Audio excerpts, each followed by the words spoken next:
से मुस्कुराते हैं ये, सबको जीना सिखाते हैं ये।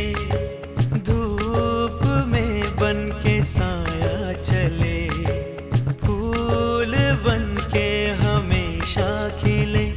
कभी टूटे नहीं, कभी छूटे नहीं, गम की आँच से भी नहीं ये पिघलते। ये दिल के रिश्ते, ये दिल के रिश्ते, ये दिल के रिश्ते। जिंदगी के सफर में कई बार जिंदगी बोझ बन जाती है, लेकिन इस बोझ को ढोना होता है। अपने लिए न सही, लेकिन अपनों के लिए जीना पड़ता है। दूसरों पर उंगली उठाने से पहले ये देख लेना चाहिए कि बाकी की 4 उंगलियां अपनी और इशारा कर रही होती हैं। सूरज उस डॉक्टर से भी मिलने गए थे, उससे ये उगलवाने के लिए कि कहीं सबके पीछे मेरा हाथ तो नहीं।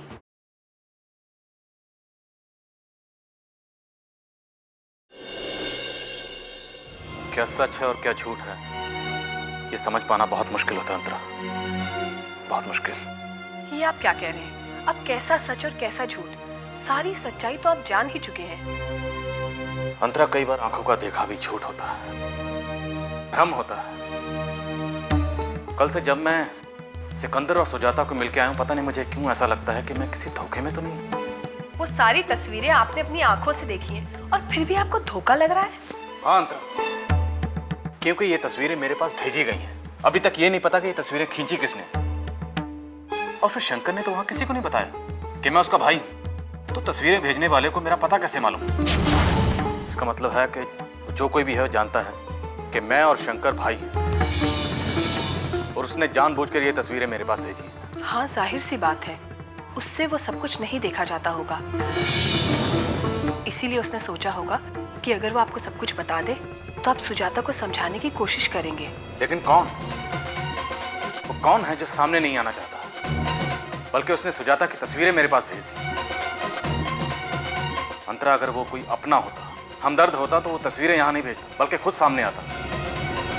अंतरा, मुझे तो शक है कि कहीं ये कोई चाल तो नहीं बिछाया जा रहा। ये आप क्या कह रहे हैं? कितनी अजीब बात है अंतरा। मैं सुजाता के घर गया तो मैंने सिकंदर को वहां से निकलते हुए देखा, और दूसरे दिन तुमने सिकंदर और सुजाता को एक साथ देखा। अंतरा, कहीं ये सब तुम्हें जानबूझकर तो नहीं दिखाया गया, ताकि तुम इस बारे में मुझे यकीन दिला सको? क्या? और दूसरे ही दिन मेरे पास उन दोनों की तस्वीरें भेज दी जाती, ताकि मेरा शक यकीन में बदल जाए कि सिकंदर और सुजाता के बीच में नाजायज संबंध है।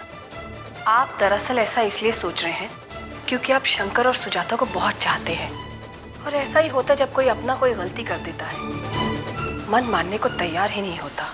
नहीं अंतरा, मेरा मन गलत नहीं कह रहा। तुम्हें नहीं लगता ये सारा ताना बाना जिस तरह से बुना गया है, वो सिर्फ इसलिए ताकि मैं इस बात पर यकीन कर सकूं? नहीं अंतरा, मुझे ये नहीं मानना चाहिए कि सिकंदर और सुजाता गलत है, बल्कि ये मानना चाहिए कि सिकंदर और सुजाता को गलत साबित करने की कोशिश की गई है। शायद तब मैं सही नतीजे पर पहुंच सकूं।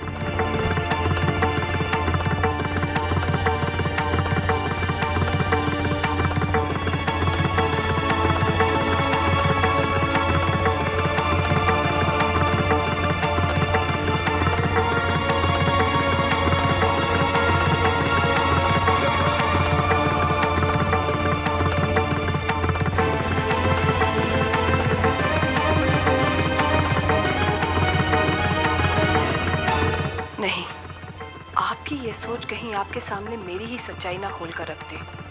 मुझे खुद को बचाने के लिए कुछ करना होगा।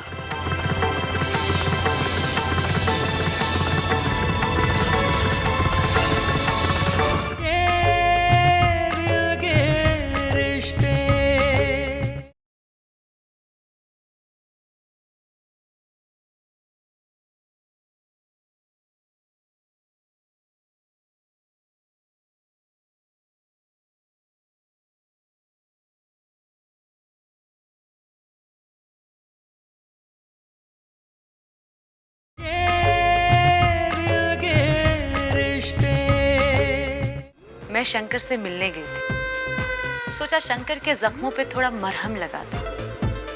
मरहम लगाया तो ऐसा कि मेरी बातों से उसकी नींद उड़ जाएगी।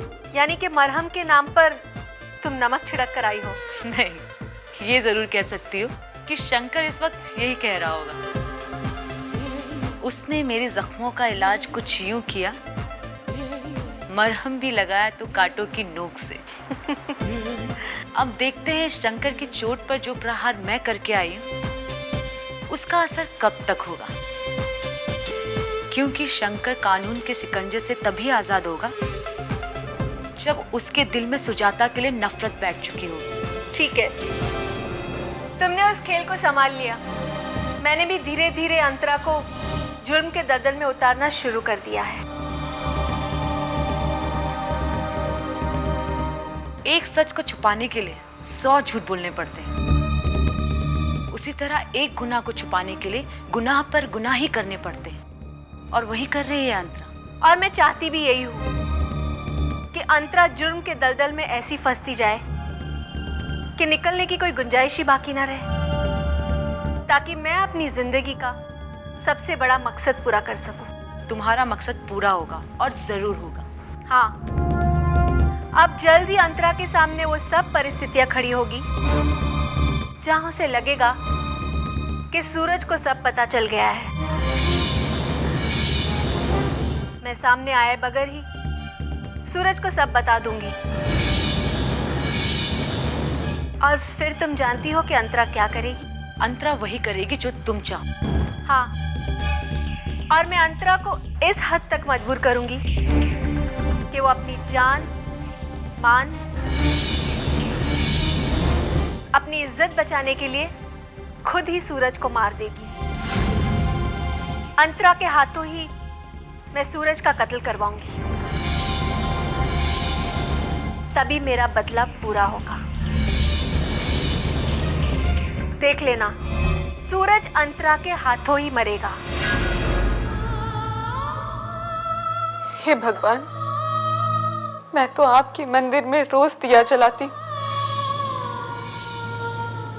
फिर मेरी जिंदगी में ये अंधेरा क्यों?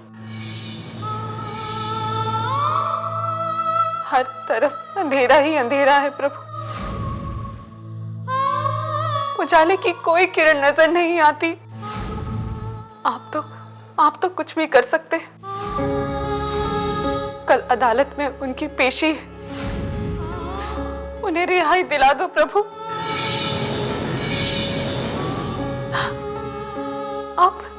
आप तो दिन को रात और रात को दिन बना सकते हैं।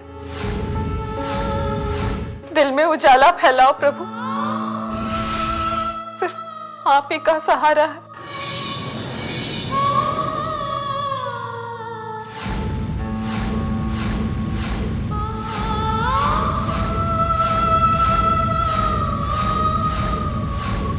ऑफिसर, मेरी आपसे मुखलसाना दरखास्त है कि आप किसी भी तरह से इस केस की तह तक जाएं और छानबीन करें, वरना कहीं ऐसा ना हो कि अनजाने में आपके हाथों कोई बेगुनाह फंस जाए और कानून शंकर भाई को सूली पर चढ़ा दे। अजीब बात है, सब शंकर को ही बचाना चाहते हैं, लेकिन सब एक दूसरे पर ही इल्जाम क्यों लगा रहे हैं? आपकी जानकारी के लिए बता दूं कि आपसे पहले यहाँ पर शंकर के बड़े भाई सूरज आए थे, और उन्होंने ये साबित करने की कोशिश की कि इनायत चाचा के कत्ल के पीछे आपका हाथ है, क्योंकि मैं जानता हूं ऑफिसर, मैं जानता हूं उन्होंने ऐसा क्यों कहा, लेकिन आपको बता दूं कि इस किस्म की बात सुनना भी मेरे लिए गुनाह होगा। अरे शंकर भाई की बीवी सुजाता को मैं अपनी बहन मानता हूं। मेरी समझ में नहीं आ रहा कि उन्हें क्यों बदनाम करने की साजिश की जा रही है। एक तरफ तो उनका नाम मेरे साथ जोड़कर बदनाम किया जा रहा है उन्हें, और दूसरी तरफ शंकर भाई को हिरासत में लेकर उन पर इनायत चाचा के कत्ल का मुकदमा चलाया जा रहा है।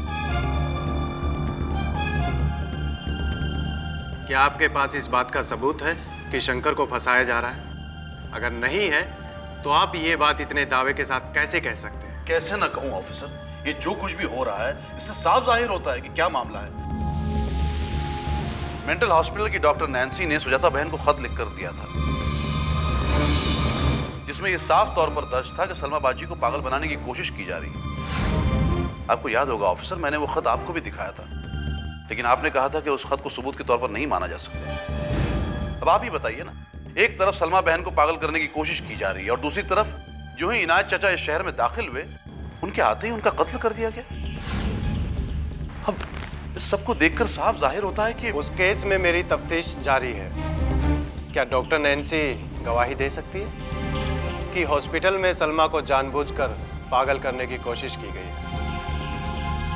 और मुझे यह भी जानना है कि इसके पीछे किसका हाथ है। मुझे शक ही नहीं, पूरा यकीन है ऑफिसर कि इस पूरे मामले के पीछे किसी एक शख्स का हाथ है। और कौन है वो शख्स? डॉक्टर नैन्सी ने शंकर भाई को उस शख्स के बारे में बताया था कि कौन है वो जो सलमा बाजी को पागल करना चाहता है। कौन है वो? शंकर भाई की भाभी अंतरा। क्या? मैं कल डॉक्टर नैन्सी से भी मिलने गया हुआ था, लेकिन वो भी हॉस्पिटल से गायब हो चुकी है। हॉस्पिटल वालों का कहना है कि किसी को कुछ नहीं पता वो कहाँ गई। आप मुझे पूरी बात बताइए।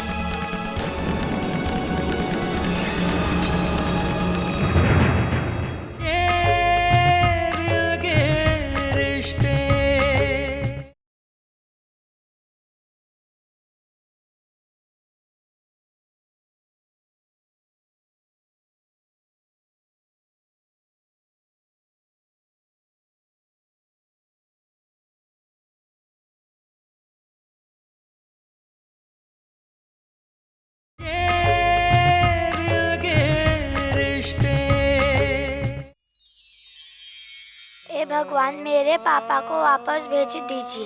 मेरे पापा कब तक आएंगे? माँ कह रही थी कि मेरे पापा आएंगे और जल्दी आएंगे।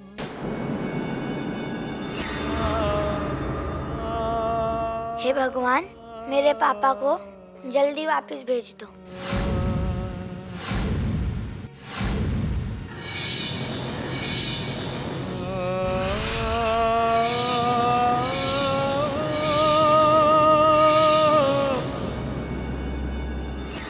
या परवदिगार, या मेरे मौला,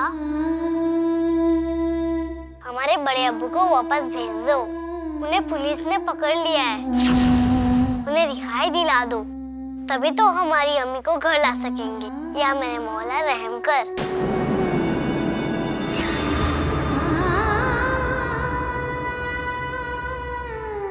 हे भगवान, बच्चे भी तो आपका ही रूप होते हैं। आपको इनकी दुआएं कबूल करनी पड़ेंगी।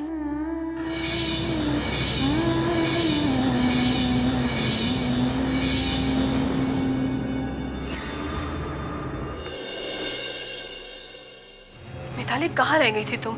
मैं कब से तुम्हारा इंतजार कर रही हूँ। क्यों? क्या हुआ? मिताली, सारा मामला उलझता जा रहा है। पता नहीं सूरज को एक कैसे शक हो गया कि ये सब कुछ सुजाता को बदनाम करने की कोई चाल है। क्या? हाँ, मुझे तो ऐसा लगता है कि ये सब कुछ करके मैं खुद ही अपनी जाल में फंस रही हूँ। लेकिन उन्हें इस बात का शक कैसे हुआ? वो सिकंदर से मिलने गए थे, शायद उसी की बातों से उन्हें शक हुआ। और इस बात को लेकर उन्होंने कितने सवाल खड़े कर दिए कि आखिर सुजाता की तस्वीरें ली किसने और फिर उन्हें ही क्यों भेजी, और जिसने भी वो तस्वीरें ली वो खुद सामने क्यों नहीं आया। मिताली, मुझे तो बहुत डर लग रहा है। ये तो बड़ी खतरनाक बात है। मुझे तो बहुत डर लगता है ये सोच के कि जब जीजू को पता चलेगा कि आपने उनके पिताजी को तड़पा तड़पा के मारा था, आपने ही उन्हें दमा का पंप नहीं लेने दिया, आपने उनका पंप छीनकर फेंक दिया था ताकि उनकी मौत हो जाए। असल में कहा जाए ना तो आपने अपने ससुर की हत्या की है, हत्या। मिताली, जीजू ही नहीं बल्कि कानून भी यही मानेगा कि आपने हत्या की है। उस वक्त हालात ही कुछ ऐसे थे मिताली। अगर मैं ये सब नहीं करती तो इस घर के आधे हिस्से में पड़ी होती, और इस घर का बंटवारा मैं किसी कीमत पर नहीं होने दूंगी। बंटवारे की बात तो दूर रह गई दीदी। जो लोग आपकी सच्चाई खोल सकते थे उनको तो आपने रास्ते से ही हटा दिया। मिताली, जाने दे उन बातों को। तू क्यों उभार रही है? इसीलिए ताकि आपको इस बात का एहसास हो सके कि अगर ये बात खुली तो कानून आपके साथ कैसा सलूक करेगा। मुझे डराओ मत मिताली। डरने की बात नहीं है दीदी, और पक्के इरादे से सोचने की बात है। चाहे जो भी हो जाए, पर जीजू तक ये सच्चाई नहीं पहुंचनी चाहिए। हाँ हाँ। जीजू आपको चाहते जरूर है, पर इतना भी नहीं चाहते कि अपने ही पिताजी के खूनी को माफ कर दे। अरे मैं तो कहती हूँ कि अगर जीजू को इस बात का पता चला ना, तो वो 1 मिनट सोचेंगे भी नहीं, तुरंत पुलिस को फोन कर देंगे। और मैं भी आपका साथ नहीं दे सकूंगी। क्या तुम मेरा साथ नहीं दोगी? मेरी अपनी मजबूरियां है, जरूरत है, तभी तो मैं आपका साथ दे रही हूँ। लेकिन उस वक्त अगर मैं आपका साथ दूंगी तो आपके साथ मैं भी अंदर हो जाऊंगी ना। और फिर आप ही सोचिए कि मैं जीजू को रोक तो नहीं सकती ना।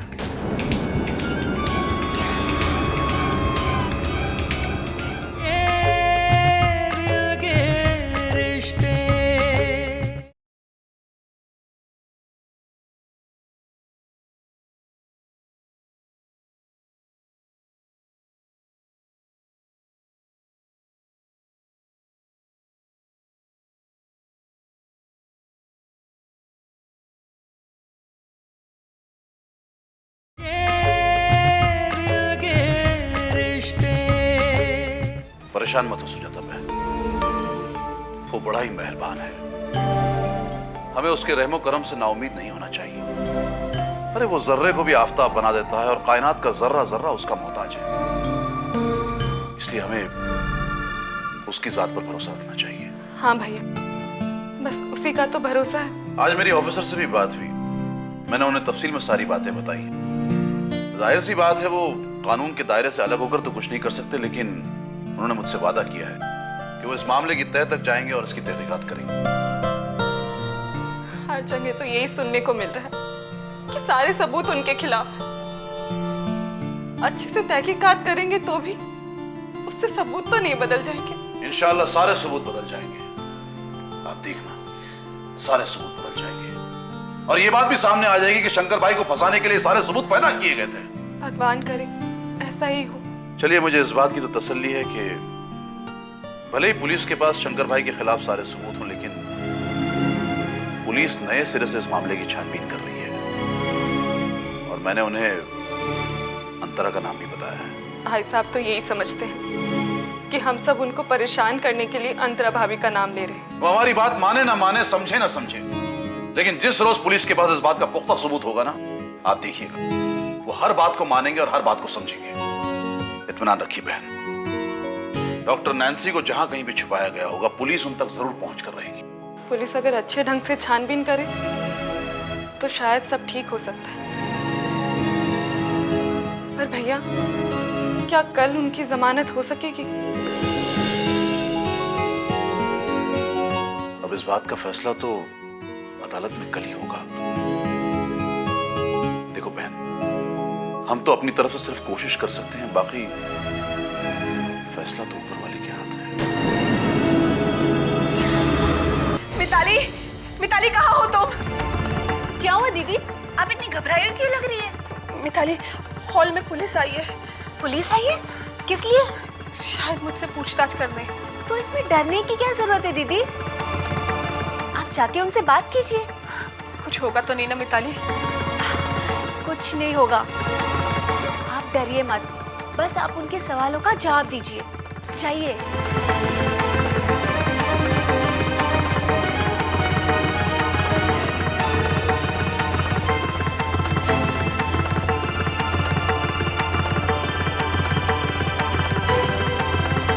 अंतरा, तू तो गई।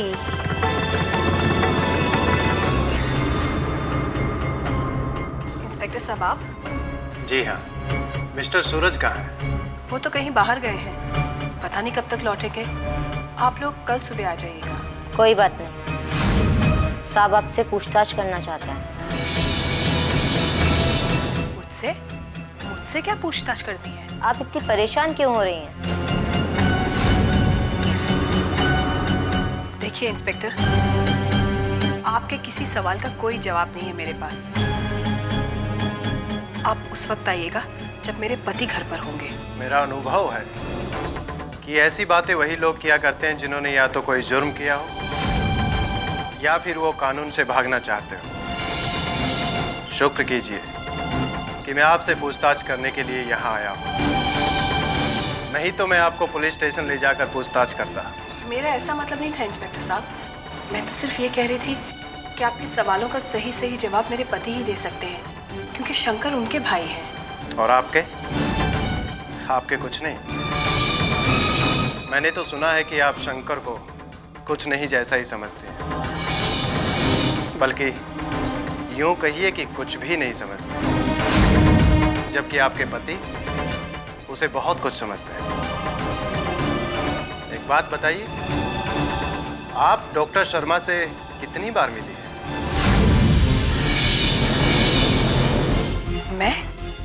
मैं उनसे क्यों मिलूंगी? मेरे सवालों पर ध्यान दीजिए। मैंने पूछा आप कितनी बार मिली हैं? क्यों मिली हैं? इस बात का पता तो मैं लगा ही लूंगा। हाँ, सलमा से मिलने जब गई थी तो एक बार उनसे मुलाकात हुई थी मेरी। मगर आप ये सवाल क्यों पूछ रहे हैं? इसलिए क्योंकि उस हॉस्पिटल में जो गुल खिले हैं, मैं ये जानना चाहता हूँ कि कहीं वो गुल आपके मिलने से ही तो नहीं खिले हैं। आप क्या कह रहे हैं? मुझे कुछ समझ नहीं आ रहा। शुरुआत में किसी के कुछ भी समझ में नहीं आता, लेकिन धीरे धीरे सब कुछ समझ में आने लगता है, क्योंकि कुछ लोग समझना ही नहीं चाहते।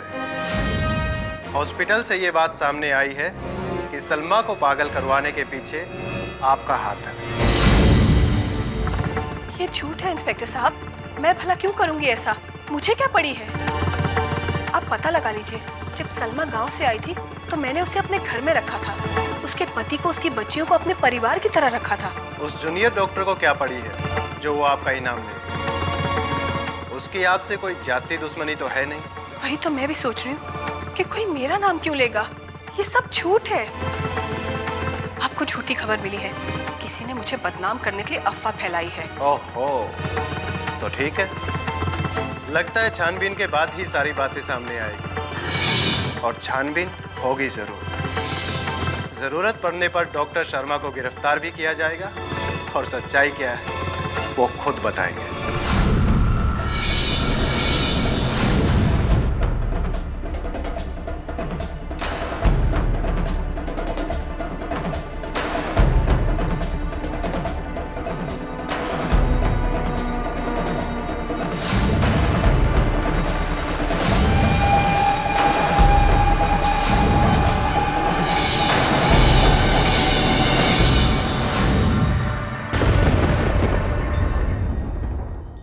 आप लोगों के बीच तो खून का रिश्ता है। एक मैं ही हूँ जो बाहर से आई हूँ। शायद इसीलिए मैं ही सबकी दुश्मन बनकर रह गई हूँ। आप जा सकते हैं। Get out from here! Doctor, शराफत की जुबान तेरी समझ में नहीं आती। उस दिन तो हॉस्पिटल में मैंने तेरी जान बख्श दी थी, लेकिन गलत किया। मैं तब तक किसी के इल्जाम को नहीं मानूंगा जब तक सच्चाई का पता नहीं चल जाता।